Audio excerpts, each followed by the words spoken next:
Jack lived with his mother Lucia outside of town. Jack's mother was a widow, and Jack had never gotten the chance to meet his father. Jack was known for being a criminal.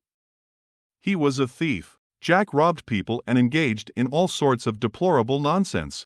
Although his mother was a good woman, you could say, she turned a blind eye to Jack's misdeeds. Maybe it was the extreme poverty condition that drove Jack into the life of a criminal, or maybe he just needed the guidance of his father. Either way, Jack started young and became very good at it. He had an intellect about it as if it were a craft he was mastering. The townsfolk had their suspicions. Lucia had to plead with an angry mob a time or two. Without solid proof, it seemed Jack would always get away. Lucia owned a cow named Dotted Moon. Jack and Lucia lived off of Dotted Moon for about 4 years. They would mate Dotted and sell the calves, then Dotted could be milked for the year.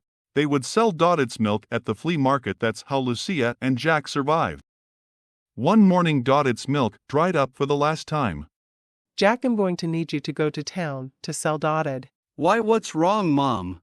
She done dried up. An uneasy feeling came over Jack. What are we going to do now, Ma? Hush, boy, we always got by before, didn't we? Jack realized the truth behind his mother's words. I could get a job. I could go work the coal mines. Yeah. But Lucia knew with Jack's reputation nobody would be willing to hire him. Lucia was a resilient woman. She would use the money from Dotted Moon to buy fabric, and with that fabric, she would make dresses to sell at the flea market. Jack began the half-hour walk to the market with Dotted in hand. Jack was going to miss Dotted, but he wouldn't show it. A sleek, tall, 17-year-old boy, and when you looked him in the eyes, you could have sworn you saw a demon staring back at you. Jack was a softy. The whole tough guy thing was an act. Hey, Jack, what you got there? Jack looked up, startled. Nobody ever travels this road. Jack didn't recognize the man. Jack thought, how did he know my name? My name is Rogue. Me and your mother go way back, the man said. This was true, but this was not how Rogue knew Jack.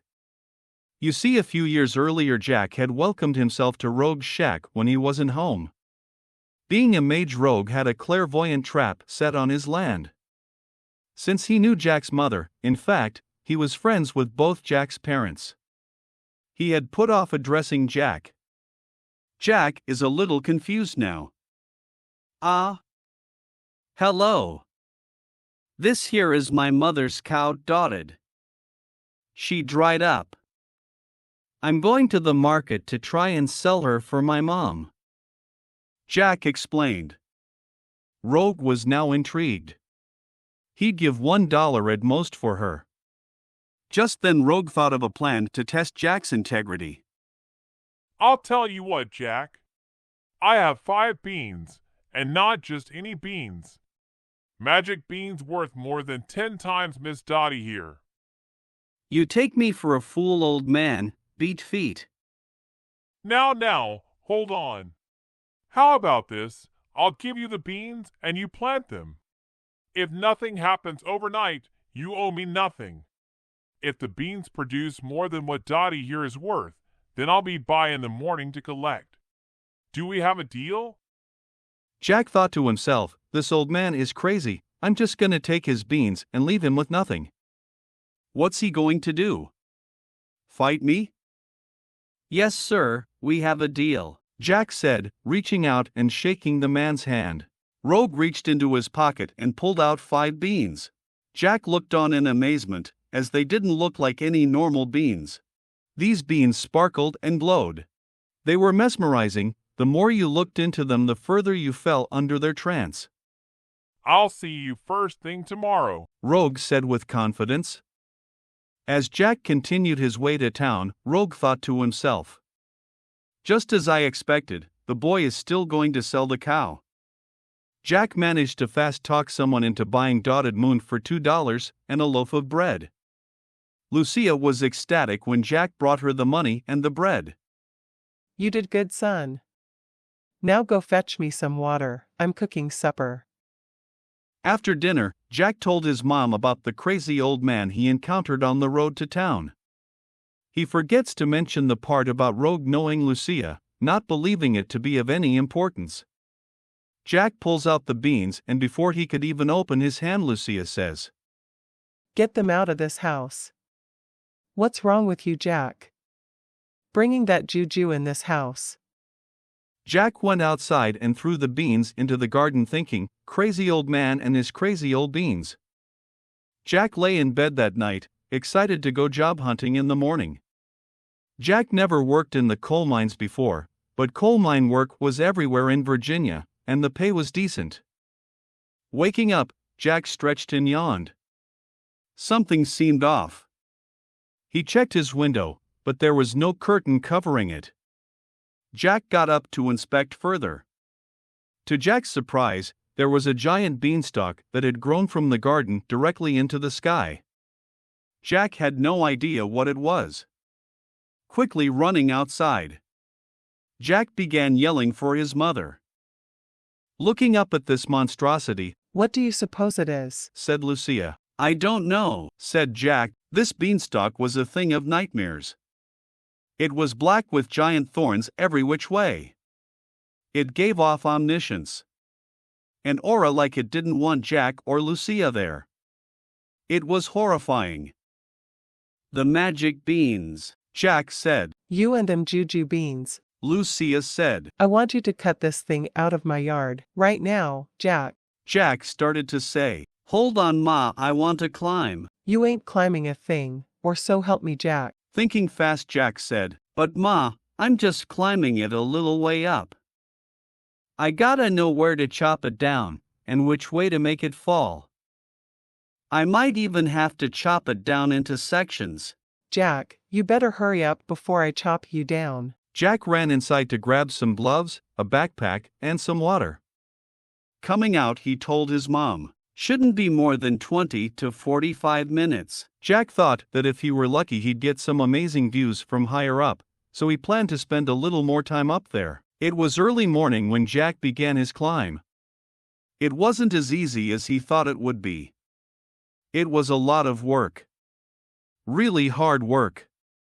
He had to use every muscle in his body, and he had to learn how to maneuver himself into positions he'd never been in before. He was in pain and felt like giving up around midday. Drenched in sweat and exhausted, he thought, luckily I brought this water. He took a break and enjoyed the view. It was magnificent. He observed everything for miles. He could see the town, some hills, and beyond that, there were mountain ranges. Jack never realized it before, but it was majestic.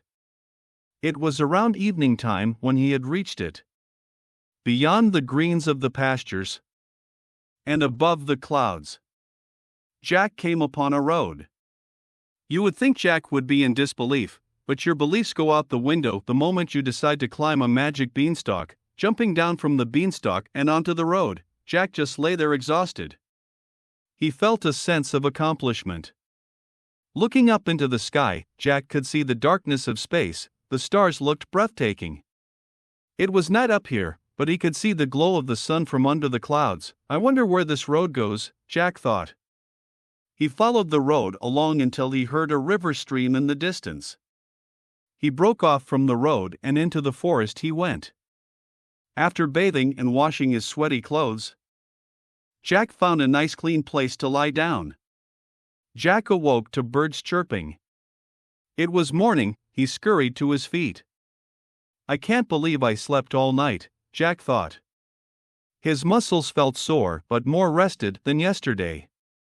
My mother must be worried sick. After careful consideration, Jack decided to continue to follow the road to see what he could find. He was starving, so he kept an eye out for anything edible along the way. After what seemed like an hour, Jack reached what looked to be a mansion. Does a king live here? Jack approached the door. It was huge. They must have needed 10 men to open that thing. Jack began scanning for a window he could look into.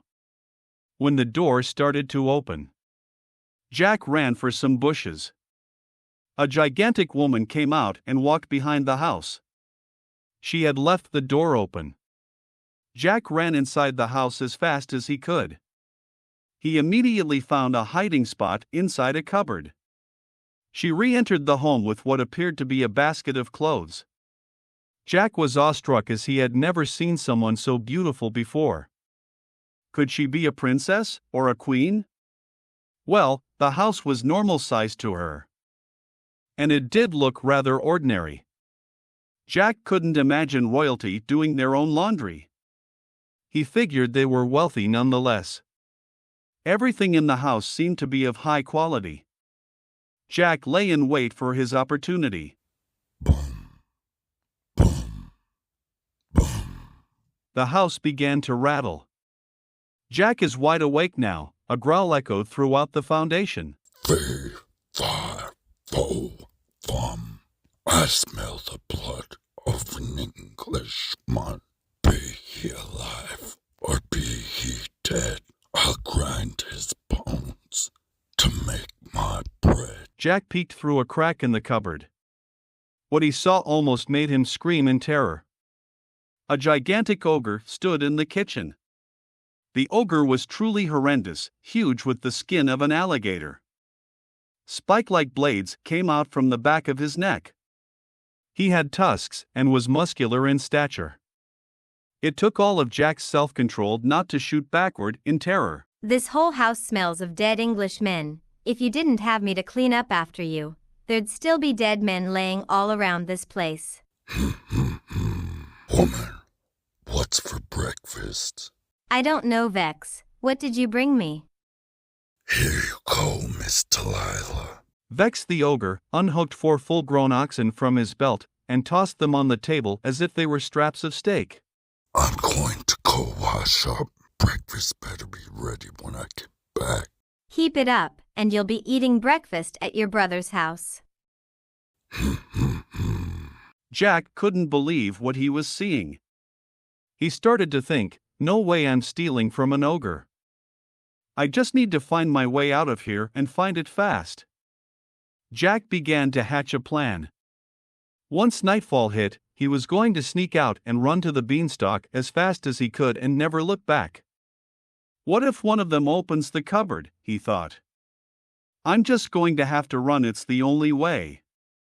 After breakfast, Vex went and sat on a chair in the living room and pulled out a ledger and a pen. Delilah, bring me my gold. Jack's ears perked up at the words gold. Delilah walked over to the fire mantle and grabbed 2 large bags and brought them to Vex. Vex proceeded to count his gold. There must have been thousands of coins between the 2 bags. There was no way Jack could carry even one of the bags. Okay, I'll fill up my pack, and there must be something around here that I can make into a makeshift bag, he thought. So he waited and waited. Vex fell asleep not too long after counting his gold. Now, what about Delilah, Jack thought.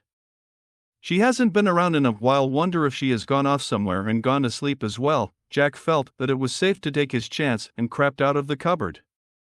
Slowly he snuck to the ogre's chair, taking a cloth napkin on his way. Once to the bags of gold, he began quietly stuffing his pack until he couldn't fit anymore. He then began filling the napkin with gold and tying it like a bag. Delilah walked in and screamed, instantly waking Vex. Jack, bewildered, grabbed his pack, leaving the makeshift one, and began running as fast as he could. But to where? He hadn't thought about an escape route. He could have easily figured it out at night when they were both asleep. Once Jack heard gold, both greed and fear took over and urgency set in. He'd never been this sloppy before. Vex grabbed Jack.